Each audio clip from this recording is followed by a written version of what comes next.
ভাইয়ের শিয়ালদা যাবে ট্রেন, ঠিক আছে? এই ট্রেন যাবে শিয়ালদা। কি কি ঠাকুর আছে এখানে? শীতলা আছে, মনসা আছে, এখানে কালী আছে, এখানে নারায়ণ আছে। মুখ্য দেবতা হচ্ছে নারায়ণ, নারায়ণের পরিবার। আমাদের এই হবিবপুর ভালো শান্তির জায়গা।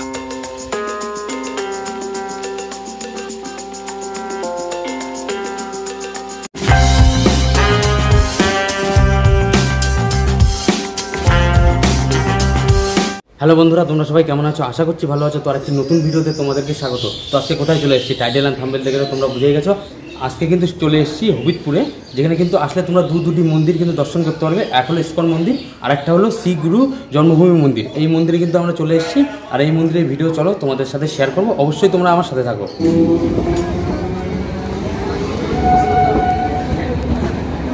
হেই বন্ধুরা, তোমরা সবাই কেমন আছো? আশা করছি ভালো আছো। আমি কিন্তু আজকে কোথায় চলে এসেছি, হবিবপুরে। এর আগেও কিন্তু হবিবপুরে এসেছি এবং ইস্কনের ভিডিও দেখিয়েছি, আর আজকে কিন্তু সেই হবিবপুরে চলে এসেছি। দারুণ একটা জায়গায় নিয়ে যাবো, তো চলো আমাদের সাথে থাকো। বন্ধুরা, এত রোদে দেখো কিন্তু হবিবপুর স্টেশন কিন্তু পুরো ফাঁকা, দেখতে পাচ্ছ গাইস? স্টেশনটা কিন্তু পুরো ফাঁকা। এরই মধ্যে কিন্তু আর একটা ট্রেন ঢুকছে। যাবে এই ভাইয়ের শিয়ালদা যাবে ট্রেন, ঠিক আছে? এই ট্রেন যাবে শিয়ালদা। আমাদের এই হবিবপুর ভালো শান্তির জায়গা। এর মতো শান্তির জায়গা পুরো অল টু এই ওয়েস্ট বেঙ্গলের মধ্যে কোনো জায়গায় পাওয়া যাবে না। কিন্তু কি আমাদের এখানে কিছু দুষ্কৃতী আছে, তারা এখানে আসে অসুবিধা করে, কিন্তু অসুবিধা করে কোনো লাভ হবে না। এখানে সবাই ঘুরতে আসবেন। আমাদের হবিবপুরে ইস্কন আছে। ইস্কন এখান থেকে এই রেলগেট থেকে টোটোতে গেলে পরে 5 মিনিট লাগে। কোনো অসুবিধা নেই, কোনো কারো মানুষের সমস্যা নেই, কিছু নেই। আমরা এখানে সবাইকে সেবা করি। আমাদের ইস্কন আছে। বন্ধুরা দেখো, স্টেশন থেকে বেরিয়েই কিন্তু তোমরা টোটো পেয়ে যাবে, আর টোটো ধরেই কিন্তু তোমরা এই রাস্তা ধরে যাবে কিন্তু। আর এই রাস্তা ধরে বেশিক্ষণ না, 10 মিনিট হাঁটলেই বা টোটো করে গেলে কিন্তু তোমরা আশ্রমের কাছে একদম পৌঁছে যাবে। এই মুহূর্তে রয়েছে কিন্তু ইস্কন মন্দিরের সামনে। সেম একই রাস্তায় যেতে গেলে কিন্তু ইস্কন মন্দিরও পড়বে। তো ইস্কন মন্দিরটা তোমরা একটু দেখে নাও।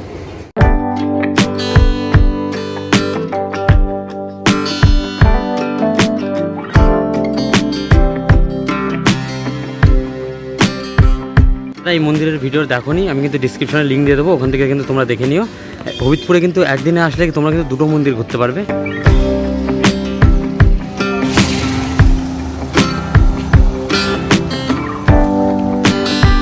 তোমরা যদি কেউ টোটো করে যাও, টোটো করে যেতে পারো, ভাড়া নেবে মাত্র 15 টাকা। আর একদিনে ট্রাভেল ট্যুর করার দারুণ একটি জায়গা। চলে আসো হবিবপুর, অবশ্যই জায়গাটা ভিজিট করো, দারুণ একটি জায়গা।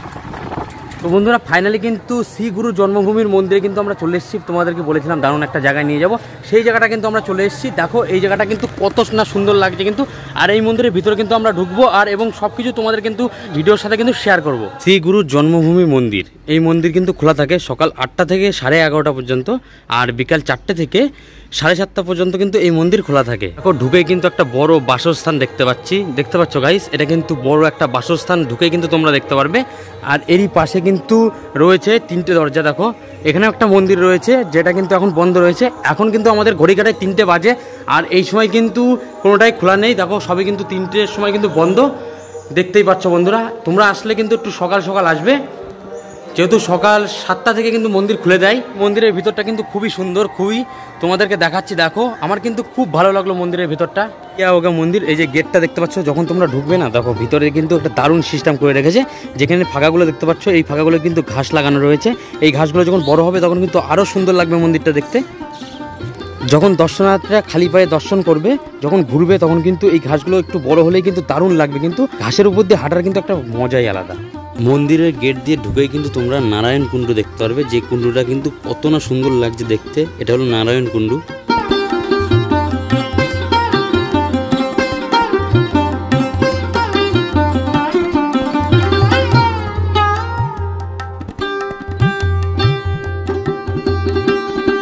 ফাইনালি দেখো কিয়াওগা মন্দির, এই মন্দিরটা কিন্তু দারুণ লাগছে, দারুণ।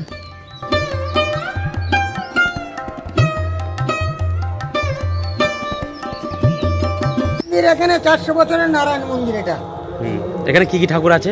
এখানে শীতলা আছে, মনসা আছে, এখানে কালী আছে, এখানে নারায়ণ আছে। মুখ্য দেবতা হচ্ছে নারায়ণ, নারায়ণের পরিবার। নারায়ণ ও নারায়ণের পরিবার। এই মন্দিরটা কত বছর পুরনো? এই মন্দিরটা নতুন হয়েছে, এর মন্দির ছিল সেটা 300 বছরের মন্দির ছিল। এর মন্দিরটা হালে সবই নতুন হয়েছে সব। কতদিন হয়েছে এটা হয়েছে? এটা 20 বছর হয়েছে। আর এই মন্দিরটা? এটা বছর আসতে হলো। এই মন্দিরে পুজো তুমি করো? এই মন্দিরের মালিক আছে, এরা দাঁড়া থাকলে আমি করি। আমি তো সবসময় থাকি না, এটা ফ্যামিলি মন্দির। এখানে মানে যারা বাইরে থেকে আসবে তাদের থাকার ব্যবস্থা আছে? না, তাদের কোনো থাকার ব্যবস্থা নেই। এখানে কোনো আগলম বাগলম কিছু হবে না। এখানে আসবে ধ্যান কেন্দ্র, এখানে আসবে যারা এই ইয়েতে দীক্ষা নেবে তারা সকাল সন্ধ্যে আসবে, ধ্যান করবে, বেরিয়ে যাবে। যদি দূরের থেকে আসে তাহলে মন্দির কমিটির সঙ্গে যোগাযোগ করবে আগে, তাহলে হয়তো থাকার ব্যবস্থা হতে পারে। যদি গুরুত্বপূর্ণ বোঝে তাহলে থাকার জায়গা হয়, তা নাহলে হবে না। আর এখানে এর মধ্যে কোনো থাকার জায়গা নেই।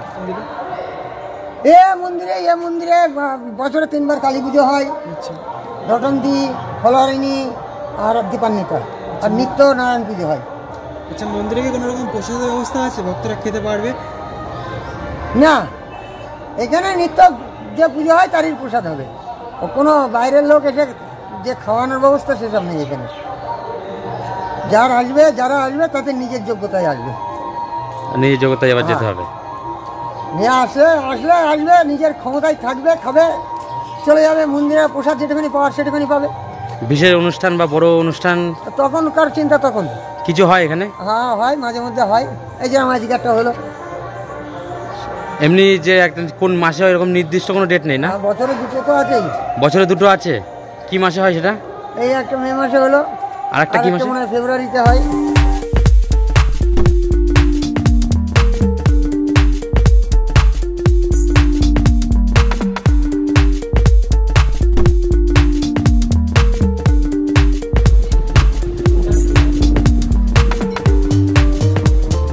তো গাইস, ফার্স্ট দিনে এসে কিন্তু আমরা প্রসাদ পেয়ে গেলাম। আজকে ছিল বৌদ্ধ পূর্ণিমা, আর এই বৌদ্ধ পূর্ণিমার দিনই কিন্তু আমরা এসে কিন্তু প্রসাদ গ্রহণ করেছি। খুবই ভালো লাগলো এবং এদের ব্যবহারও খুবই ভালো লাগলো। অতি যত্ন সহকারে কিন্তু আমাদের প্রসাদ বিতরণ করে খাওয়ালো। এই মন্দির দর্শন হয়ে গেলে কিন্তু বাইরের দিকে আসবে, দেখো এখান দিয়ে কিন্তু একটা সিঁড়ি রয়েছে, আর এই সিঁড়ি দিয়ে যখন নামবে না, এই জায়গাটা দেখো, এই জায়গাটা কিন্তু অসাম লাগছে, দারুণ লাগছে কিন্তু জায়গাটা। আর সামনেই কিন্তু একটা রয়েছে পুকুর, সেই জায়গাটাও কিন্তু দারুণ লাগছে।